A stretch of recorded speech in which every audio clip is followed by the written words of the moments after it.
بسم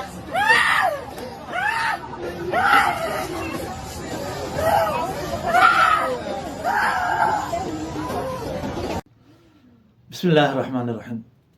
میں نے جب یہ ویڈیو دیکھی تو بہت ہی حیران ہوا اور بہت ہی سمجھ نہیں کہ کیوں اتنے دھاڑے مار کر رو رہی ہے عورت. حرم پہنچ کر یہ عورت دھاڑے مار کر رو رہی. لوگ چپ کروا رہے ہیں، خاموش کروا رہے ہیں، لیکن یہ چپ ہونے کا نام نہیں لے رہی. جب تحقیق کی تو پتہ چلا کہ اس عورت کو حرم پہنچنے کے بعد حج کے لیے عمرے کے لیے گئی ہیں تو کعبہ نظر نہیں آ رہا اس کو. اللہ اکبر. سب کو کعبہ نظر آ رہا ہے لیکن اس کو کعبہ نظر نہیں آ رہا. تو یہ واقعی افسوس و پریشانی کا مقام بنتا ہے. تو لوگوں نے پوچھا کون سا عمل آپ نے کیا ہے، آپ نے کیا کیا جو آپ کو کعبہ نظر نہیں آ رہا، سب کو نظر آ رہا ہے.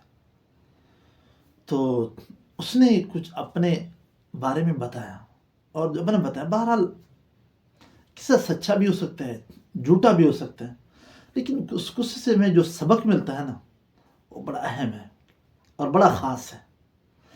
اس عورت نے بتایا کہ میں مردوں کو غسل دیا کرنے والی عورت تھی. جیسے قبر نکالنے والے مرد ہوتے ہیں اس طرح غسل دینے والے ہوتے ہیں. غسل دینا کام بھی ثواب والا ہے. تو مرد عورتوں کو میں غسل دیا کرتے تھے. ایک جگہ کہیں پر میاں بیوی کے ایکسیڈنٹ میں ڈیتھ ہو گئی تو مجھے اس عورت کو غسل دینے کے لیے بلایا. تو میں نے اس کو غسل دیا. غسل دینے کے دوران اس کے جو ورثاء تھے، خاندان والے تھے، ان نے کچھ تعویذ دیا اس کے منہ میں رکھنے کے لیے غسل کے دوران. میں نے منع کیا لیکن انہوں نے پھر پیسے کی لالچ دے کر مجھے اس پہ راضی کیا تو میں نے کر دیا. تو کچھ عرصے بعد اس کے 2 بچے بھی رہ گئے تھے تو ایک بچہ مر گیا. مجھے اس کے غسل دینے کے لیے بلایا تو وہاں بھی یہ عمل دہرایا گیا. مجھے پرچی دی، میں نے وہاں بھی انکار کیا، پھر پیسوں کا لالچ مجھ سے کروا دیا. کچھ عرصے بعد جو دوسرا بچہ تھا وہ بھی فوت ہو گیا، وہاں بھی وہی عمل مجھ سے کروایا. بہرحال میں نے پیسوں کے لالچ میں کر تو دیا، لیکن بعد میں پتہ چلا کہ لوگوں نے جس کے ورثاء نے کالا جادو کیا تھا، تعویذ کے ذریعے ان کو مارا تھا. اور ظاہر بات ہے میں اس میں معاون بنی تھی تو مجھے افسوس تو بہت ہوا، لیکن اب ہو چکا تھا تو ہو گیا تھا. بہرحال اللہ تعالیٰ نے اس کی سزا مجھے یہاں دی. اس کو لگا کہ اسی کی سزا ہے. اس عورت کو یہ لگا کہ اس عمل کی سزا مل رہی ہے.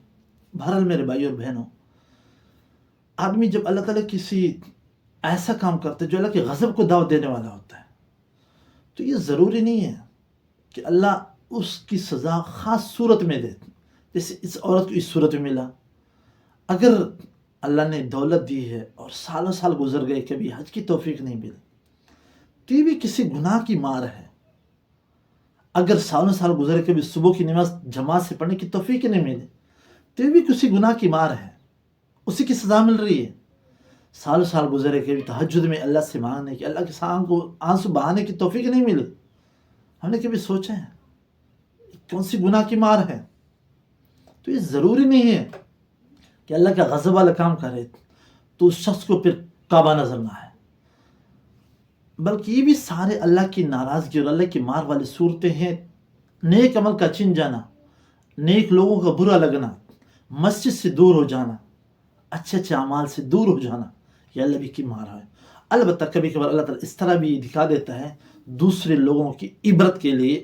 اس طرح بھی ہو جاتا ہے کہ اسے کعبہ جا کر بھی کعبہ نظر نہیں آتا. بہرحال جادو کے ذریعے کسی قتل ممکن ہے یا ممکن نہیں ہے؟ قتل ممکن ہے اسباب کے درجے میں. جیسے زہر کھلا کر کسی کو مارنا ممکن ہے، اس طرح جادو کے ذریعے بھی قتل ممکن ہے. لیکن چونکہ یہاں جو ہمیں سبق ملتا ہے نا وہ یہ کہ ہم اپنے اندر جھانکیں. ایسا نہ ہو کون سے عمل سے اللہ تعالیٰ مجھے کون سی سزا دے رہے، اس سزا کی طرف ہمارا دھیان ہو جائے. میں نماز نہیں پڑھتا، کیوں نہیں پڑھتا؟ حج پہ نہیں جاتا، پیسے بھی ہیں، کیوں نہیں جاتا؟ تو بہرحال اللہ کی سزا کی دونوں صورتیں ہیں، وہ بھی یہ بھی ہے. تو اس کہانی سے سچا بھی ہے جھوٹا ہے اللہ بہتر جان دے. بہرحال چونکہ بڑا مشہور تھا تو میں نے کہا اس کے بارے میں کچھ خاص باتیں جو میں بتا دوں، وہ بتانے مقصود تھے. تو وہ یہی ہے. اور سبق تو سچا ہے اس سے کہ آدمی کوئی بھی برا عمل کرتا ہے یا نیک عمل کی توفیق نہیں ملتی تو سوچے کیوں نہیں مل رہی.